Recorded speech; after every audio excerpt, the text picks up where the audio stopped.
নাটকে কোনো দুঃখের দৃশ্যে যিনি অভিনয় করছেন অর্থাৎ অভিনেতা যদি নিজেই সেই বিষয়টা গভীরভাবে ফিল না করেন, অনুভব না করেন, তাহলে তিনি ভালোভাবে উপস্থাপন করবেন কি করে, অভিনয়টা করবেন কি করে? এবং সেই জন্য দর্শকও তার সঙ্গে কানেক্ট করতে পারবেন না এবং দর্শকও বিষয়ের গভীরে যেতে পারবেন না এবং তারাও ততটা ফিল করতে পারবে না। সেই জন্য শিল্পী এবং দর্শক উভয়কেই কিন্তু বিষয়ের গভীরে যাওয়ার চেষ্টা করতে হবে।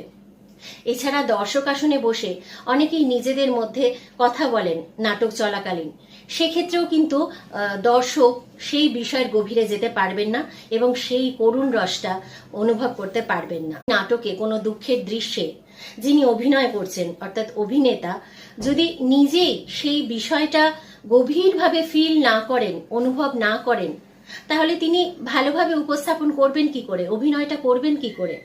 এবং